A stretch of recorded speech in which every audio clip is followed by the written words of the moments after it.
हरे Krishna Gita wisdom series में आप सभी का स्वागत है। आज बहुत ही महत्वपूर्ण विषय पर हम चर्चा करने वाले हाउ टू ओवरकम डेथ, मृत्यु पर विजय कैसे प्राप्त करें या इसको पार कैसे कर सकते हैं, इस पर हम चर्चा करेंगे। अब तक ये पूरा जो सेक्शन है 11 to 13 का जो सेक्शन था वो पूर्णतः अगर हमको ध्यानपूर्वक जानना है तो जो अर्जुन का डाउट था, कंपैशन, जो दया थी उनको, और दया के भाव से वो युद्ध नहीं लड़ना चाहते थे, उसका पूरा उत्तर दे रहे हैं 11 to 30 के बीच। 26 वर्ष तक हमने ऑलरेडी कर चुके हैं। आज हम 27, 28, 29 और 30 पर फोकस करेंगे और इस पर जानने का प्रयत्न करेंगे कि पूर्ण पुरुषोत्तम भगवान श्री कृष्ण किस प्रकार के उत्तर दे रहे हैं अर्जुन को। एक बार बचपन में जब मैं 11-12 साल का होऊंगा, तभी हमारे एक कॉलोनी में एक योगा ग्रुप का एक सेमिनार था। तो उन्होंने कहा था कि हम आपको योगा सिखाएंगे, तो आइए। तो एक बड़ा सा हॉल बुक किया था। उस हॉल में मेरे मित्र ने मुझे ले गए। सब लाइटिंग्स एकदम रेडिश कलर का, एकदम जैसे एकदम रेड कलर का लाइट था और पूरा बाकी सब अंधेरा किया था, एकदम ज़ीरो बल्ब की तरह लगाया गया था। और फिर उसके बाद वो एसी ऑन किया गया और फिर लोगों ने कहा कि अपने नेत्रों को बंद करो और ध्यान लगाने का प्रयत्न करो। तो हमने ध्यान लगाने का प्रयत्न किया। तो 1 घंटे के बाद जब सब लोग बाहर आए तो मैंने देखा सब लोग बहुत खुश थे। तो मैंने थोड़ा जानने का प्रयत्न किया कि वो खुश क्यों है इतना। तो मैंने अपने मित्र को कहा कि क्या अनुभव आया आपको। तो मेरे मित्र कह रहे थे मेरा तो हमेशा का अनुभव बहुत सारा आध्यात्मिक स्तर का रहा है, तुम्हारा अनुभव बताओ क्या रहा है। तो मैंने बोला कि अच्छा नींद हो गया, क्योंकि लोग मैं देख रहा था बाजू में बैठे वो भी खराटे ले रहे थे ज़ोर ज़ोर से, और अंधेरा है, लाइट बंद है और एसी ऑन है। लोग थक कर आए ऑफिस से, सोंगे नहीं तो और क्या करेंगे। आज इंटरनेशनल योगा डे है और अंतर्राष्ट्रीय योगा दिवस का आप सबको बहुत बहुत शुभेच्छा। हालांकि हम दिन के अंत में कह रहे हैं, परंतु ये हम अभी भी कर सकते हैं और हर दिन इंटरनेशनल योगा डे मना सकते हैं। और योगा का बहुत महत्वपूर्ण अंग है हमारे वैदिक सभ्यता का, परंतु योग शब्द का बहुत दुरुपयोग हुआ है। खास करके वेस्टर्न जो योगा टीचर्स है उन्होंने एक प्रकार से पूरा उसको रेवोल्यूशनाइज करके, अच्छा प्रचार हो रहा है पाश्चात्य देश में उसका, नो डाउट अबाउट इट, परंतु सही फॉर्म में रहना भी बहुत ज़रूरी है। क्योंकि बहुत सारे योगा अभी वेस्टर्न म्यूज़िक के ट्यून्स पर होता है, बहुत सारे हॉलीवुड के गानों पर होता है। एक नया टर्म ही निकल गया, उसको कहते हैं क्रिश्चियन योगा, एक को कहते हैं वेस्ट योगा, किसी को कहते हैं म्यूज़िक योगा, किसी को कहते हैं डांस योगा, किसी ने नाम दिया पावर योगा। क्या क्या नाम नहीं है इस दुनिया में। योगा को इतना यूज़ किया ठीक है, पर एब्यूज़ इतना ज़्यादा कर दिया है। हमारे एक अंबरनाथ में भक्त है भास्कर शिंदे प्रभु, वो प्रोलिफिक योगा टीचर है, उनसे आप सीख सकते हैं। एक सही संस्था से उन्होंने सीखा है और उनसे भी मैं सीखने का प्रयास करता हूँ। तो अच्छे संगठन से आपने योगा सीखा है तो आपको बहुत उसका फ़ायदा होगा, अन्यथा ज़्यादा दुरुपयोग ही किया जाता है, हम देखते हैं। और इस प्रकार हम देखते हैं कि योग शब्द का अर्थ है कि भगवान से जुड़ना, और भगवान से जब हम जुड़ते हैं, भगवान से जब जुड़ने का प्रयास करते हैं, उसको योग कहते हैं। अनेक अनेक योग के मार्ग है, उसमें अष्टांग योग है। अष्टांग योग का पहला ही नियम है ब्रह्मचार्य। तो बताइए मुझको, ये सब जो सिटी में होने वाले योगा है कहाँ फिट होता है। हेल्थ के लेवल पर, माइंड के लेवल पर शांति चाहिए आपको, प्राणायाम के स्तर पर हेल्थ को इम्प्रूव करना है, ये परफेक्ट है, इसमें कोई डाउट नहीं। मैं स्वयं भी करने लगा हूँ, तो ये तो पूरा मुझे अच्छा लगता है और करना भी चाहिए। परंतु आपको भगवान से अगर आपको जोड़ना है, और ख़ास करके कलयुग में सबसे प्रैक्टिकल है भक्ति योग, और जिसके बारे में अध्याय 7 से लेकर 12 तक कृष्ण संक्षेप्त रूप में या डिटेल में, विस्तारित रूप में बताएंगे। पर संक्षेप्त रूप में पहले अध्याय, दूसरे अध्याय, अन्य अध्यायों में भी पहले बता चुके हैं। अब हम देखते हैं कि किस प्रकार से वर्षा के समय आप देखते होंगे कि हर जगह बारिश प्रारंभ हो गई है, कहीं ज़्यादा है कहीं कम है, तो थोड़ा बहुत गिर रहा है। तो हम जैसे ही बारिश गिरने लगता है तो टर टर करके आवाज़ आना प्रारंभ हो जाता है। रात्रि के समय खास करके मेंढक आवाज़ करते हैं। तो जो बायोलॉजिस्ट है या खास करके जूलॉजिस्ट जिन्होंने अभ्यास किया है, और ख़ास करके ऐसे मेंढकों पर, वो मेरे एक मित्र है बीआरसी में, तो उन्होंने कहा कि देखो ये साधारणतः ये इस तरह आवाज़ करते हैं, जो मेल होते हैं वो ज़्यादातर आवाज़ करते हैं। ये कितना तथ्य है उनको ही पता, पर वो बता रहे थे। और ये फीमेल को इम्प्रेस करने का प्रयत्न करते हैं। तो क्या कर रहे हैं, ये जो मेल मेंढक है वो जो फीमेल मेंढक है उसको इम्प्रेस करने का प्रयत्न कर रहे हैं, और कह रहे हैं कि देखो मेरी आवाज़ कितनी सुरीली है, मेरी आवाज़ कितनी मधुर है, मुझसे आकर्षित हो जाओ। पर मूर्ख उस मेंढक को पता नहीं है कि वो आवाज़ किए जा रहा है, और उसके पीछे एक सर्प आ जाता है, और सर्प के मुंह में भी आने के बाद मेंढक आवाज़ करते ही रहता है। उसको लगता है आखिरी बार, एक बार आखिरी प्रयास करता हूँ ताकि कोई इम्प्रेस हो जाए। और बाहर उड़ती हुई तितली को देखकर वो अपने जीवा को बाहर निकाल कर खाने का प्रयत्न करता है। मौत के मुंह में है खुद, मृत्यु किसी भी क्षण आ सकती है, परंतु भोग करने की प्रवृत्ति या इम्प्रेस करने की प्रवृत्ति वो जीवात्मा की कभी जाती नहीं है। तो इसलिए पूर्ण पुरुषोत्तम भगवान श्री कृष्ण 27वें श्लोक में कह रहे हैं, जातस्य यह ध्रुव मृत्युर ध्रुवम जन्म मृतस्य च तस्माद अपरिहाय अर्थे न त्वम सोचितुम अर्हसी। अर्थात वो कहते हैं जिस व्यक्ति ने जन्म लिया है उस व्यक्ति की मृत्यु निश्चित है, और जिस व्यक्ति की मृत्यु हुई है उसे पुनर्जन्म निश्चित है। इसलिए अपरिहाय रूप से अपने कर्तव्य का पालन करो और इस शोक का त्याग करो। इस प्रकार कृष्ण अर्जुन को बतला रहे। कनेक्शन इस प्रकार से है कि इसके पहले उन्होंने बताया, एक कृष्ण एक ट्राई करते हैं कि कैसे नास्तिक तत्वज्ञान से कि आत्मा का रूप ही नहीं है, आत्मा है ही नहीं, ये तत्वज्ञान के हिसाब से भी अगर आप समझ लो तो प्रयत्न करो कि आत्मा एग्जिस्ट ही नहीं करता है, और वो प्रयत्न करते हैं कि बताने का कि हम सब बैग ऑफ केमिकल्स है, केवल रसायन से भरे हुए, फिर भी हमारा क्या नुकसान हो रहा है। तो कृपा करके कृष्ण का आश्रय लीजिए और युद्ध में लड़िए, ऐसा कृष्ण बताने का प्रयत्न करें। श्रील प्रभुपाद अपने तात्पर्य में, इस श्लोक के तात्पर्य में बताते कि कैसे जन्म मृत्यु के चक्र से अगर हमको विजय प्राप्त करनी है तो उसका मार्ग है मुक्ति का मार्ग, और मुक्ति का मार्ग भगवान श्री कृष्ण के चरण को प्राप्त कर ही होगा। तो समझिए, एक व्यक्ति ने मुझे एक आर्टिकल भेजा था, उसमें कहा था watching TV while cobra is next sitting to us to bite us. अर्थात हम टीवी देख रहे हैं और कोबरा बाजू में बैठा है। अभी इंडियन कोबरा बहुत ही डेडली है। पूरे विश्व के सर्पों में, अजगरों में नहीं, अजगरों में पाइथन्स ब्राज़ील के वगैरह अमेज़न रिवर के आसपास बहुत बड़े बड़े होंगे, परंतु सर्प, विषैली सर्पों के अगर गणना की जाए तो ये जो कोबरा मिला जाता है खास करके दक्षिण भारत के कॉफ़ी के बागानों में, तमिलनाडु जो नीलगिरी हिल्स है उसमें बहुत ज़्यादा है, हमने बचपन में बहुत देखा है। तो ये जो कोबरा होता है ये बहुत भयानक है, और व्यक्ति टीवी देखने में इतना तल्लीन है कि वो भूल जाता है कि बाजू में कोबरा है। तो उसकी तल्लीनता कहाँ से आती है? उसकी तल्लीनता आती है अज्ञान से। और उसका अज्ञान कहाँ से उत्पन्न हो रहा है? क्योंकि बाकी लोग भी टीवी तल्लीनता पूर्वक ही देख रहे हैं। तो ये अज्ञान और माया का जो परंपरा है वो व्यक्ति स्वयं नहीं फॉलो कर रहा है, केवल अन्य लोग भी फॉलो कर रहे हैं, और उसको पालन करते हुए व्यक्ति भी उसी रूप में पालन करते जा रहा है, और यहीं पर नहीं रुकता है वो। अब साधारणतः सब लोग पालन कर रहे हैं इसलिए वो व्यक्ति भी पालन करेगा, परंतु जब वो ढसेगा, जब वो बाइट करेगा, तो डर और दर्द और मृत्यु केवल उस व्यक्ति की होने वाली, बाजू वाले की नहीं। परंतु ये मृत्यु को देखते हुए भी लोग ऐसे ही टीवी देखते रहते हैं।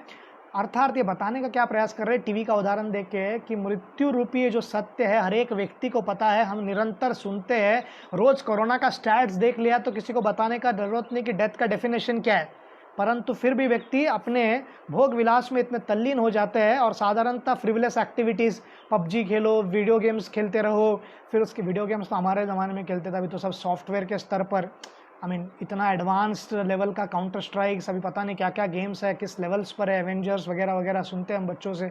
तो अनेक स्तर पर लोग खेलते रहते हैं और पूरा तल्लीन रहते हैं। ब्लू वेल करके गेम आया था बीच में, उसके कारण मानसिक स्तर पे लोगों को इतना इफेक्ट हुआ कि कितने सारे युवा लोगों ने अपने प्राण को त्याग कर दिया, क्योंकि इसका लास्ट चैलेंज रहता था डेयर डेविल वाला।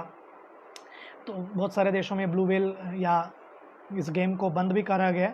और हम देखते हैं कि कैसे इस टीवी से के बाद ये जो नॉर्मल सेंस में इस सब में तल्लीन रहते हैं, और युक्त अगर समझो कोई व्यक्ति बहुत ही डेडिकेटेड है अपने फैमिली के प्रति सेवा कर रहा है, माता पिता, पत्नी, बच्चे, इन सब की भी सेवा करते होंगे, परंतु गोल क्लियर नहीं और केवल उनसे आसक्त रह जाए, तो ये सर्प रूपी जो मृत्यु है या मृत्यु रूपी जो सर्प है हमें कभी भी आकर ढस सकता है और हमारे सुंदर तथाकथित निर्माण किए गए जीवन का अंत कर सकता है।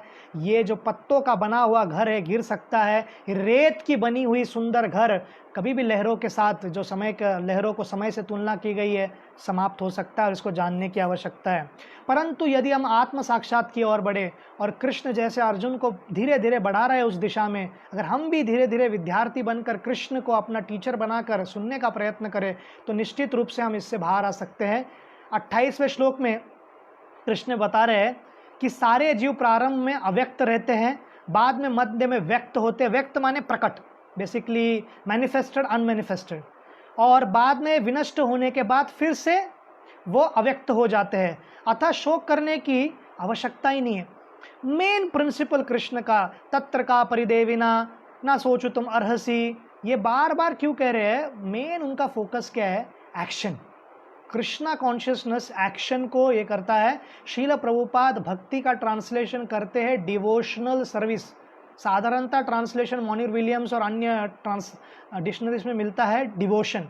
श्रील प्रभुपाद लिखते हैं डिवोशनल सर्विस, अर्थात भक्तिमय सेवा। सेवा माने एक्टिविटी, फिजिकली, मेंटली भी कर सकता है व्यक्ति, परंतु फिजिकली जब उसका बॉडी वगैरह साथ दे रहा है तो उस व्यक्ति को उस स्तर पर सेवा करने की आवश्यकता है। तो इस श्लोक में दो प्रकार के तत्वज्ञान को प्रदर्शित करने का प्रयत्न कर रहे कृष्ण, और तात्पर्य में श्रील प्रभुपाद लिखते हैं। एक है सांख्य के स्तर पर, समझो कि जीवात्मा अव्यक्त है, दिख नहीं रहा है, परंतु जो उनके जड़ रूप जिस तत्वों से, पदार्थों से उनका शरीर बनता है, उनमें से एक है भूमि, वो तो सदैव रहता है और काल के रूप में इस जगत में रहता है, और काल इस जगत में रहता ही है। तो उस प्रकार से अव्यक्त रूप में भी ये सांख्य के दृष्टिकोण से अगर हम देखते हैं कि law of conservation of energy करके है, और उसके अनुसार ये सब एग्जिस्ट करते ही है सदैव। दूसरी है दृष्टि सृष्टिवाद, अर्थात व्यक्त है व्यक्ति, दिख रहा है, प्रकट है, मध्य भाग, कि जब वो मैनिफेस्टेड स्टेट में रहता है उसको बॉडी मिलती है आत्मा को, परंतु माया के अधीन होने के कारण ये शरीर नश्वर है और मायावी है। इसलिए आपको चिंता करने की आवश्यकता क्या है, ये तो वैसे ही नष्ट होने वाला है। इसलिए कृष्ण अर्जुन खड़े होइए और लड़िए, ऐसा कृष्ण बता रहे। दो प्रकार के तत्वज्ञानी हुआ करते हैं, एक है लोकयातास। तो लोकयातास का अर्थ है कि जो लोग समझते हैं कि शरीर ही आत्मा है, तो शरीर ही आत्मा है तो उसका जन्म भी होता है, अंत भी होता है, तो इसलिए आपको चिंता करने की आवश्यकता नहीं, किस लिए चिंता करे अर्जुन। दूसरा है वैभाषिकास, अर्थात शरीर और आत्मा में अंतर देखते हैं, परंतु वो कहते हैं कि आत्मा भी बार बार जन्म लेती है और उनकी मृत्यु होती है। तो कोई भी दृष्टिकोण से अगर आप देखो तो न लड़ने की जो आपका ये डिसीजन है बिल्कुल रूप से गलत है, और इसके ऊपर आपको आने की आवश्यकता है। सो matter is not just foreign, it's an alien. Foreign और एलियन शब्द का अर्थ क्या है? फॉरेन मतलब जो बाहर के लोग हैं, विदेशी है। तो फॉरेन में और हम में क्या कंपैरिजन कर सकते हैं? For example United states of America का उदाहरण ले लो। यूएस और भारतीय का तुलना करा जाए तो रंग भेद वगैरह वगैरह बहुत कुछ हो सकता है, एक्सेंट बोलने की ढंग अलग हो सकती है, परंतु हमें भी खाने की इच्छा है, उन्हें भी खाने की इच्छा होती है, वो भी सोते हैं, हम भी सोते हैं, वो भी टहलते हैं, हम भी टहलते हैं, तो कॉमनैलिटी है। परंतु एलियन शब्द का अर्थ है कि रियली साइंस फिक्शन के स्तर पर हमको क्लियरली पता नहीं कि एलियन क्या खाते हैं, खाना भी पड़ता है कि नहीं, उनको सोना भी पड़ता है कि नहीं, वो एनर्जी कैसे गेन करते हैं हमें पता नहीं। थोड़ा बॉलीवुड के वर्जन में अगर आप देखना चाहोगे तो एक बॉलीवुड की मूवी थी ऋतिक रोशन का कोई मिल गया, तो उसमें एक एलियन को दिखाया गया था, एक छोटा सा, उसको जादू वगैरह कहते थे। जादू इटसेल्फ मीन्स कि वो मैजिक है, लोग समझ नहीं पा रहे कि कैसे जीता है, और देखते हैं कि हम सूर्य प्रकाश लेकर ही केवल वो जीता था। ऑफकोर्स इट्स अ फिक्शन, परंतु यूएफओ अनआइडेंटिफाइड फ्लाइंग ऑब्जेक्ट्स वगैरह देखा गया है। तो प्रभुपाद भी कहते हैं, हमने 25वें और 26वें श्लोक में देखा कि हर लोक में कहीं ना कहीं जीवात्मा सर्व जगह पर है। कृष्ण ऐसे जगत का निर्माण ही कहाँ करेंगे जहाँ पर कोई वेस्ट हो, जहाँ पर कोई जीवात्मा रह नहीं सकता है। अरे डेजर्ट में रह सकता है कैक्टस, डेजर्ट में रह सकता है कैमल, उस प्रकार से उसको शरीर दिया गया है कि वो पानी को स्टोर कर सके और लंबे देर तक जा सके। तो कृष्ण सब जगह सब जीवात्माओं की निर्मित कर चुके हैं, और उनके इंटेलिजेंस को हमको डाउट करने की आवश्यकता नहीं है, और हमको भगवान को एडवाइजर बनना बंद करना है और उनको फॉलो करना जरूरी है। तो हम देखते हैं कि भगवत गीता कैसे बताता है कि हम जीवात्मा है, हम शरीर नहीं है, शुद्ध आत्मा है, और उसके कारण जो आत्मा है वो सच्चित आनंद है, full of eternity, full of bliss और फुल ऑफ नॉलेज। परंतु जो जड़ शरीर है वो किस प्रकार है? वो जन्म है, उसमें मृत्यु है, जरा है, व्याधि है, और वो दुख का कारण बनता है क्योंकि हम अटैच करते बॉडी से, और ना ही वो हम देखते हैं किस प्रकार से वो असत है, निरानंद है, और चित्त भी उसका सदैव नहीं है। और इस प्रकार से हम देखते हैं कि कैसे गीता का ये प्रिंसिपल मैसेज हमको जब पता चलता है तो हमें पता चलता है कि हम शरीर से आसक्त होने की ज़रूरत नहीं, और शरीर की आसक्ति के कारण ये सब हमारा दुख का मुख्य कारण है। बहुत सारे रिलीजियस ट्रेडिशंस में ये बताया जाता है कि कैसे शरीर ही री इमेंसिपेशन या आफ्टर लाइफ की उनकी फैंसी स्टोरीज होती है कि शरीर ही जाता है हेवन में। तो विचार करना पड़ेगा कि शरीर अगर हेवन में जाएगा, और कहते हैं कि फैमिली रीयूनियन होता है, आपके पिता माता सबसे आप मिलते हो अगर आप डिवोट क्रिश्चियंस हो तो, परंतु अगर आपके दादाजी 80 साल की उम्र में गए तो हेवन में जाके 80 ईयर्स के रहेंगे क्या वो दिखने के लिए? तो 80 ईयर्स का व्यक्ति दिखता है बूढ़ा, छड़ी लेके घूम रहा है, उसको क्या आनंद आने वाला है मुझे बताइए स्वर्ग में? और स्वर्ग का वर्णन वैदिक सभ्यता के अनुसार ऐसा बताया गया कि 9 यौनम शरीर होता है। उर्वशी कभी बूढ़ी नहीं होती है, लाखों साल से क्यों ना एग्जिस्ट करे, वो तरुण 16 साल की जो लड़की जितनी सुंदर युवा लगती है वैसे दिखती हो। तो विचार कीजिए कितना एकदम हाफ थॉटेड प्रोसेस है और ये अपना फैंसी थियरी है। इसके फैंसी थियरी से हटकर वैदिक सभ्यता हमको क्लियर कट बताता है कि कैसे व्यक्ति अपने मृत्यु के समय में जो विचार करता है उस प्रकार उनको शरीर प्राप्त होता है। और कोई व्यक्ति स्वर्ग में जाता है तो जितने उसके पास पुण्य है और जब तक वो क्षीण नहीं हो जाता है, जीरो नहीं हो जाता है, नलिफाई नहीं हो जाता है, उस वहाँ पर रहकर वो भोग कर सकता है। 29 श्लोक में आश्चर्य शब्द को 3 बार बार रिपीट करते हैं। अगर कोई शब्द को बार बार रिपीट किया जा रहा है तो समझिए उसका बहुत महत्व है। तो यहाँ पर वो कह रहे हैं कि आश्चर्यवत पश्यति कश्चित एनम, वो 3 शब्दों पर मुख्य ध्यान दीजिए, पश्यति, वदति और शृणोति। अर्थात जो व्यक्ति, वो कह रहे हैं कि कोई आत्मा को आश्चर्य से देखता है, कोई उसे आश्चर्य की तरह बताता है तथा कोई इसे आश्चर्य की तरह सुनता है, और किंतु कोई कोई लोग इसके बारे में पुनः पुनः सुनकर भी इसे समझ नहीं पाते हैं। तो यहाँ पर पोएट्री का उपयोग किया गया है। इंग्लिश में एक पोएट्री है जिसको कहते हैं कि ट्रांसफर्ड एपिथेट, अर्थात अर्थ उस व्यक्ति को नहीं, वो जैसे कि यहाँ पर आत्मा पर फोकस नहीं है, आत्मा को ऑब्जर्व करने वाले पर फोकस है और वो आश्चर्य हो रहे हैं, उनको सरप्राइज हो रहा है और उनको अमेजिंग लग रहा है, जबकि अमेजिंग शब्द का उपयोग कहीं पर भी नहीं है आश्चर्यचकित होने का, आत्मा को देखकर। तो बतलाया गया है कि जैसे समझो, and the traveller goes on very road, अर्थात जो प्रवासी है वो ऐसे थके हुए रास्ते पर चलने लग गया। तो थका हुआ रास्ता नहीं है, थका हुआ प्रवासी है, उस व्यक्ति को संबोधित किया गया, इसलिए यहाँ पर इस प्रकार से बताया गया है। तो 3 बार आश्चर्य शब्द का उपयोग किया गया और ये प्रोग्रेसिव मूड में है, प्रगतिशील रूप में है। देखना, फिर उसके बाद उसके बारे में बात करना, फिर उसके बारे में श्रवण करना, और इतना करने के बाद भी व्यक्ति को समझ नहीं आती है। इसलिए आत्मा को समझना इतना आसान भी नहीं है। उसके तत्वज्ञान को समझने के लिए कृष्ण और डिटेल में जाएंगे। परसेप्शंस के कारण, अनेक परसेप्शंस के कारण व्यक्ति विचार करते हैं, और आत्मा का स्तर अगर हम देखा जाए तो एक 1/10,000 टिप ऑफ द हेयर का उसका साइज़ है, इसलिए अचिंत्य है वो। और हर जीवात्मा में छोटे से छोटे अमीबा जो यूनिसेलुलर है और बड़ा सा अफ्रीकन एलिफेंट क्यों ना हो, वही आत्मा है। वही आत्मा मतलब सब एक है नहीं, सब में मूलतः उनका जो स्वभाव है सच्चित आनंद का वो सेम है, परंतु सब एक नहीं है। तो इस सब एक है, जो तत्वज्ञान है वो है प्रिंसिपल पे, स्पिरिट पे, परंतु सब एक इस सेंस में नहीं है कि सब निर्विशेष निराकार होने वाला और हर एक व्यक्ति वही है। तो फिर इतने सारे डिटेल में बताने की आवश्यकता क्या है? फिर कृष्ण कैसे गुरु बनते हैं, फिर अर्जुन कैसे शिष्य बनते हैं, अगर सब एक ही है तो इस प्रकार हम देखते हैं कि चेतना 4 स्तर पर है। सर्वप्रथम है जागृति, फिर स्वप्न का स्तर, फिर सुषुप्ति का स्तर। सुषुप्ति मतलब ड्रीमलेस स्लीप। कुछ स्वप्न, अभी बहुत बार ऐसा होता है जब हम बहुत थकते हैं, तो उसकी तुलना की गई है, तो जब हम थकते हैं तो सोते हैं तो हमको कोई स्वप्न नहीं आता है और सीधा सुबह उठते हैं, बहुत थके जब होते हैं तो उसको कहते हैं सुषुप्ति। और तुरिया माने जो आध्यात्मिक स्तर है, जहाँ पर हम एब्सोल्युटली देख सकते हैं आत्मा को, तो वो स्तर पर जाने की आवश्यकता है। और श्रील प्रभुपाद बता रहे हैं कि प्रचारक कैसे आत्मा के बारे में तत्वज्ञान देने का प्रयत्न करते हैं, पर बहुत सारे नहीं है, और सुनना भी सबको इच्छा नहीं है, और बहुत लोग सुन भी पाते हैं, ऐसा नहीं है। जिस सबसे भाग्यशाली व्यक्ति वो है जिसको कभी भागवतम सुनने का मौका मिल जाए, भक्तों का संग मिल जाए और उसको भागवतम सुनने का मौका मिल जाए। उससे भाग्यशाली व्यक्ति वो है जिसे भक्तों का संग मिल जाए और बार बार सुनने का मौका मिले। और सबसे भाग्यशाली व्यक्ति वो है जिसको निरंतर शुद्ध भक्तों के मुखारविंद से ये कथा सुनने का मौका मिले। अब भाग्यशाली व्यक्ति कौन है, दुर्भाग्यशाली व्यक्ति कौन है? जिस व्यक्ति को भक्तों का संग मिल गया, बार बार सुनने को मिला, परंतु उसने संग छोड़कर चला गया और उसको लगा कि ये कुछ हाई नहीं है, इससे ऊंचा कुछ और चाहता हूँ, और फिर भोग विलास में लग गया इस जगत के। श्रील प्रभुपाद इस आश्चर्य शब्द को बताते हैं कि महाभारत में यक्ष भी जब युधिष्ठिर महाराज को पूछते हैं तो इसी प्रकार से कहते हैं कि आश्चर्य करने वाला जगत, इस जगत में आपको क्या लगता है? युधिष्ठिर महाराज उनको उत्तर देते हैं कि पुनः पुनः लोग कोई ना कोई किसी न किसी की अर्थी उठाकर कहते हैं राम नाम सत्य है, बाकी सब व्यर्थ है। बस वहाँ शमशान भूमि तक पहुँचने तक ये डायलॉग मारते हैं, परंतु शमशान भूमि खत्म होने के बाद राम नाम व्यर्थ हो जाता है, बाकी सब सत्य है उनके लिए हो जाता है, और वापस भोग विलास में लग जाते हैं। तो इस प्रकार से पैराफ्रेज किया मैंने युधिष्ठिर महाराज की बात को, कि युधिष्ठिर महाराज इस प्रकार बताते हैं कि मृत्यु होने के बाद भी लोगों को लगता है कि बहुत समय है और प्रोक्रास्टिनेशन करते हैं। और एक्सेप्शनल केसेस में जब व्यक्ति बच जाते हैं तो उसको हम होप बनाते हैं और कहते हैं कि यही हमारे साथ होने वाला है। और हमारे मुख्य दुख का कारण है हमारी आसक्ति, जो इस भौतिक जगत से, भौतिक शरीर से और भौतिक आनंद लेने का जो हम प्रयास करते हैं, उससे आसक्ति रहने के। और देखते हैं कि जो अल्कोहलिक व्यक्ति होता है, जो व्यक्ति मदिरा पान करता है, वो आसक्त हो जाता है और मदिरा छोड़ नहीं पाता है। बिल्वा मंगल ठाकुर का उदाहरण है, बहुत ही क्लासिक एग्जाम्पल है। ब्राह्मण घर में जन्मे थे, उनके पिता की मृत्यु हो गया था, चिता को आग लगानी थी। ब्राह्मण को कहते हैं कि जल्दी जल्दी लगाओ, मुझे जाना है। कहाँ जाना था उनको?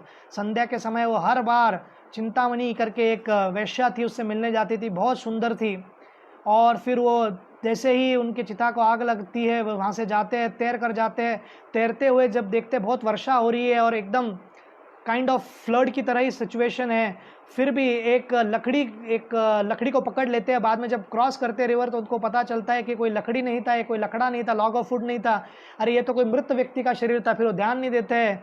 और फिर उसके बाद जैसे चिंतामणि के पास पहुंचते हैं, तो वहाँ पर पहुंचने के बाद वो कहती, इतना सब मेहनत कर कर आ गए, अरे थोड़ा ध्यान अगर भगवान में लगाते, इतना मेहनत डालते, तो अपने जीवन को परफेक्ट करते।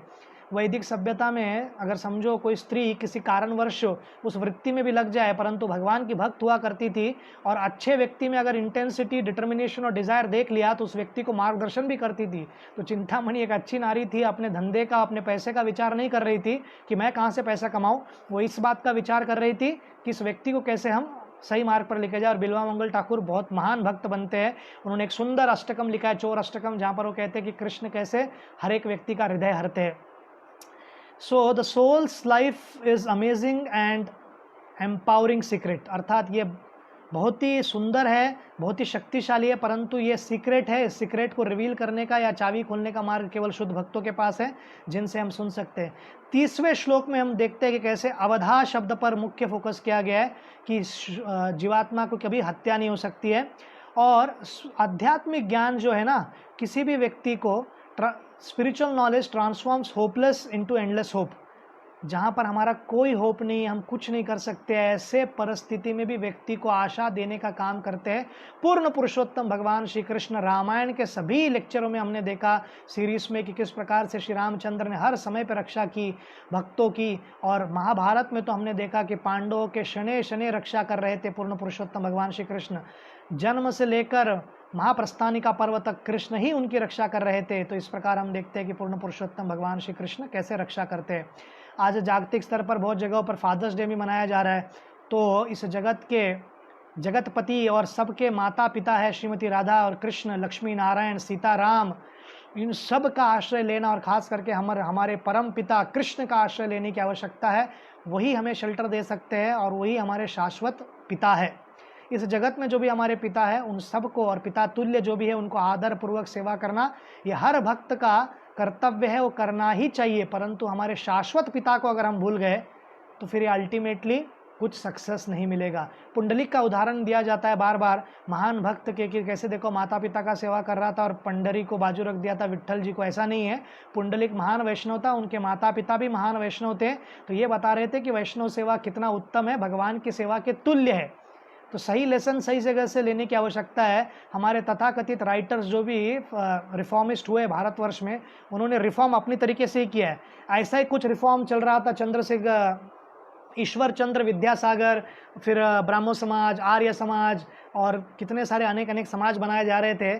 और रामकृष्ण जी, इनका मुख्य कारण क्या था? वो ये प्रयत्न कर रहे थे कि जब वो क्रिश्चियन मिशनरी खोल रहे हैं और बहुत सारे लोगों को कन्वर्ट कर रहे हैं, तो हमें भी कुछ ऐसा मिशनरी इवेंट करना चाहिए। फिर हॉस्पिटल खोल दिया गया, फिर ये खोल दिया गया, और फिर मिशन स्टेटमेंट भी बन गया एक मिशन का, मानव सेवा ही माधव सेवा है। मानवों की सेवा करना बहुत अच्छी बात है, परंतु केवल मानव की सेवा करके माधव सेवा होता है, ये समझना गलत बात है। हमको भगवान कृष्ण की सेवा करते करते सभी जनमानस की सेवा करनी है। नामे रुचि जीवे दया, वैष्णव सेवा, वैष्णव की सेवा करनी है, जीवों के प्रति दया रखना है। ये वैष्णव फिलॉसफी है, इसमें कोई डाउट ही नहीं है। जो भी वैष्णव उसका सॉफ्ट हार्ट होता है, पर सॉफ्ट हार्ट का अर्थ ये नहीं है कि भरत महाराज की तरह हिरण को बचाया और हिरण पे फोकस रह गया, यज्ञ भूल गया, भगवान का नाम भूल गया और फिर अगले जन्म में हिरण बन गए। तो इस प्रकार का आसक्ति हमको रखना नहीं है। तो हम जिस चर्चा कर रहे हैं हाउ टू ओवरकम डेथ, तो इसका जब तक क्लासिक उदाहरण स्पष्ट नहीं होता है, और खास करके वैदिक लिटरेचर्स में, शास्त्रों में तो बहुत उदाहरण है, परंतु कंटेम्प्ररी 3 सितंबर 1838 इस दिन एक महान कयस्थ फैमिली, जो कि लैंडलॉर्ड्स थे बंगाली के, अगर आपको बंगाली रिनाइसेंस पता है, बंगाल में 18वीं शताब्दी में, और ख़ास करके ईस्ट इंडिया कंपनी ने जब उसको अपना राजधानी बनाया कोलकाता को, तो एक भद्रलोक सिस्टम क्रिएट किया। भद्रलोक मतलब intellectual class of people, Bengalis, those who are very intellectuals, Kayastha उसमें बहुत इंटेलेक्चुअल्स थे, फिर ब्राह्मण्स थे, उन सबको मैन्युपुलेट करके आर्यन इन्विजन थियरी और कैसे क्रिश्चियन थियोलॉजी इज हाईएस्ट, कैसे वेस्टर्न एजुकेशन इज हाईएस्ट, आपके गुरुकुल बंद करो, आपके गौशालाओं को बंद करो, और इस प्रकार से धीरे धीरे सबसे पहला कत्ल खाना खोला गया कोलकाता में, और सबसे पहला चाय कैसे बनाते हैं और पिलाते हैं ये भी ट्राई किया गया अंग्रेज़ों द्वारा कोलकाता में। तो जो चाय हमारे ट्रेडिशन का बहुत मुख्य अंग बन चुका है, ज़रूरी नहीं कि भारतवर्ष में सदैव काल से था, वो ब्रिटिश की देन है हमारे लिए। ब्रिटिशों ने दुनिया में क्रिकेट दिया है, फुटबॉल दिया है और फिल्म इंडस्ट्री दी है, या आप कह सकते हैं कि लोगों कैसे इस जगत में ही डूबे रहे वो दिया है, और लोगों को चस्के के लिए चाय भी दिया है। अब हम देखते हैं कि कैसे वहाँ पर ये सब लोग चेंज होने के कारण चट्टोपाध्याय हो गए चैटर्जी, बंडोपाध्याय हो गए बैनर्जी, फिर कोई और वाले व्यक्ति हो गए रॉय, तो उनको सरनेम रखने में भी शर्म आने लग गया तथाकथित भद्र लोगों को। तो ऐसे ही वातावरण में 1838 3 सितंबर वीरनगर, आज के बंगाल में, या टोटल वो बड़ा बंगाल था जो कि बांग्लादेश अलग देश नहीं था, तब वहाँ वीरनगर में जन्म लिया कायस्थ फैमिली में, और बहुत ही अच्छे फैमिली था, अच्छे से उन्होंने शिक्षा ली, उनके दादाजी ने बनाया स्कूल था वीरनगर में, वहाँ पर शिक्षा लिया। बाद में हिंदू चैरिटेबल ट्रस्ट का एक अच्छा कॉलेज था कोलकाता में, वहाँ पर उन्होंने शिक्षा प्रदान ली।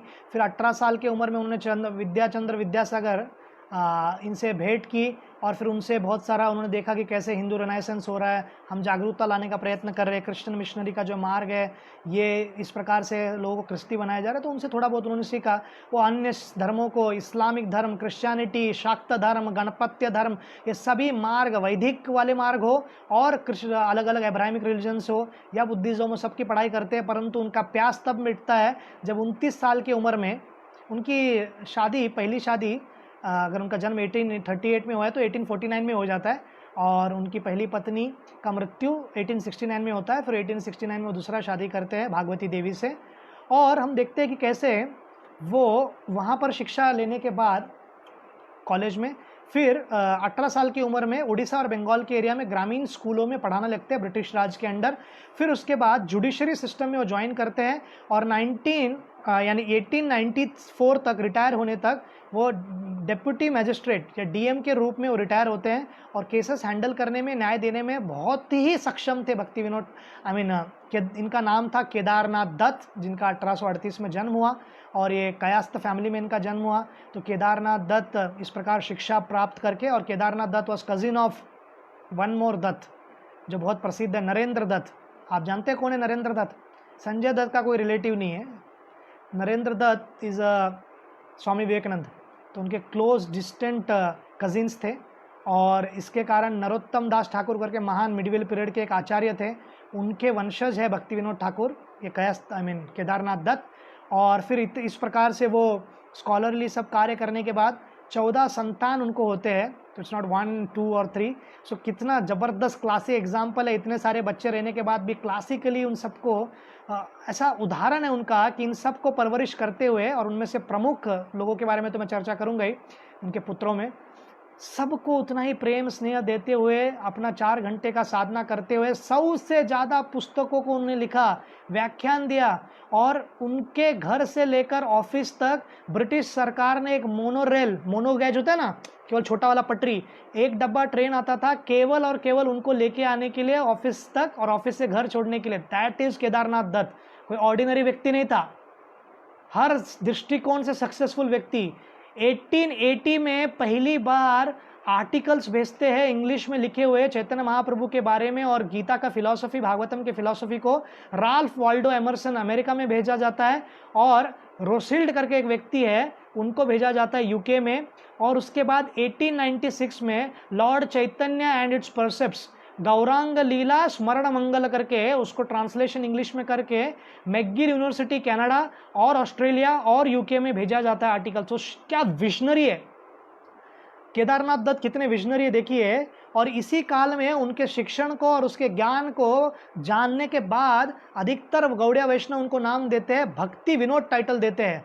और भक्ति विनोद टाइटल उनको मिलता है और उसके बाद वो प्रसिद्ध होते हैं भक्ति विनोद ठाकुर। विपिन बिहारी गोस्वामी से वो दीक्षा लेते हैं, परंतु अधिकतर बार उनका टच और शिक्षा सदैव जगन्नाथ दास बाबा जी से था और जगन्नाथ दास बाबा जी से मिलके ही वो ओरिजिनल जो आज मायापुर में चैतन्य महाप्रभु का जो जन्म स्थान है उसको ढूंढ निकालते। अन्यथा लोग समझ रहे थे नवदीप रेलवे स्टेशन के पास जो स्थान है वो चैतन्य महाप्रभु का स्थान है, जन्म स्थान, परंतु ये सही स्थान ढूंढ के निकालते हैं जगन्नाथ दास बाबा जी महान वैष्णव के साथ मिलकर।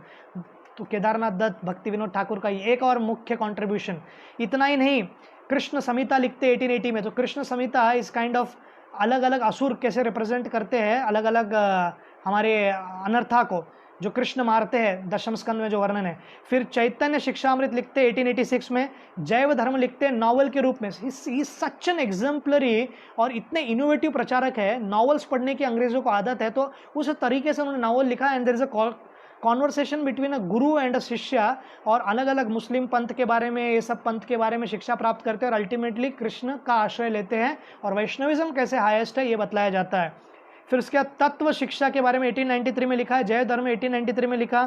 फिर तत्व विवेक उन्होंने 1893 में लिखा। फिर हरिनाम चिंतामणि जो सुपर बुक है होली नेम्स के ऊपर, अगर किसी को पढ़ना है जानना है तो 1900 में उन्होंने लिखा। फिर 1881 से लेके 1909 तक वे सज्जन तोषणी करके एक मंथली मैगजीन लिखते थे, which gives joys to the devotee, English में उसका ट्रांसलेशन होता था। और इस सज्जन तोषणी को ही कंटिन्यू किया श्रील भक्ति सिद्धांत सारस्वती ठाकुर ने। और इस सज्जन तोषणी के बाद जो उसका नेक्स्ट सिक्वल बोल सकते हैं या नेक्स्ट कंटिन्यूएशन बोल सकते हैं वो है बैक टू गॉड मैगजीन, जो 1944 में श्रील प्रभुपाद ने प्रारंभ किया। दुनिया विश्व युद्ध से लड़ रहा था और श्रील प्रभुपाद ने बताया कि इस विश्व युद्ध से बाहर निकलने का शांति का मार्ग क्या है और अपने घर, अपने भगवान के धाम जाने का मार्ग क्या है, वो श्रील प्रभुपाद ने प्रारंभ किया। और हम देखते हैं कि किस प्रकार से 1914 में 23 जून, आज 21 जून है पर तिथि अनुसार आज उनका तिरोभाव है, तो उस दिन वो अप्रकट हो जाते हैं, अपने भौम में लीला को समाप्त करके जो उनका जो रूप है कृष्ण लीला में उस रूप को प्राप्ति करते हैं और फिर गोलोक वृंदावन चले जाते हैं। इसको कहते हैं how to overcome death. The only way to overcome death is please Krishna. भगवान पूर्ण पुरुषोत्तम भगवान श्री कृष्ण को पूर्ण रूप से अगर व्यक्ति को संतुष्ट करे तो जब तक शरीर में है तो एग्जाम्पलरी एग्जाम्पल करके रहते हैं। गृहस्थ आश्रम में क्यों ना हो, 14 बच्चे उनके पास, उनकी परवरिश है। और उनके 2 प्रमुख बच्चे जो बहुत प्रसिद्ध थे, एक थे ललित प्रसाद और दूसरा थे बिमल प्रसाद। बिमल मतलब बिमला देवी, जो कि पार्वती का ही रूप है। जितना भी भोग जगन्नाथ जी को चढ़ता है वो उनको पहले उनको दिया जाता है, अपने आप में एक अलग कथा है, फिर कभी करेंगे। तो उनका नाम बिमला प्रसाद रखा जाता है और ये बाद में जाकर बनते भक्ति सिद्धांत सरस्वती ठाकुर, जो 64 गौड़िया मठ की स्थापना करते हैं। विश्व युद्ध के समय में अपने शिष्यों को जर्मनी वगैरह में प्रचार करने के लिए भेजते हैं और जर्मनी में जाके इनके शिष्य कहते हैं कि Aryan invasion theory is bogus. Hitler के नाक के नीचे रहकर ये बात करने की उनमें शक्ति थी, हालांकि उनको देश से भगाया गया वो बात अलग है, क्योंकि उनका प्राण ले लिया गया होता। तो इतने निडर इनके शिष्य थे। उनमें से एक शिष्य श्रील भक्ति सिद्धांत सरस्वती ठाकुर के एक शिष्य 1922 में बोयस फार्मास्यूटिकल्स नाम का एक कंपनी था, one of the first pharmaceutical company in India. Kolkata के ब्रांच पे बाग बाजार मंदिर के क्षेत्र में उलटदंगा रोड पर मठ पर वो भक्ति सिद्धांत सरस्वती ठाकुर आए थे, सन्यासी। उनके एक मित्र कहते हैं चलो, तो ये व्यक्ति कहता है गौर मोहन दे के पुत्र जो अभय चरण दे, कहता है कि मुझे कोई इंटरेस्ट नहीं पर आप चलिए। और जैसे वो सीढ़ी चलते रहते हैं तीनों मित्र, तो उनको कहते हैं कि you are learned man, well versed in English language, why don't you preach this message of lord Chaitanya in the western world. आप अच्छे पढ़े लिखे लोग हो, युवा हो, अंग्रेजी भाषा आपको आती है, पाश्चात्य देश में जाकर आप क्यों नहीं प्रचार करते हो।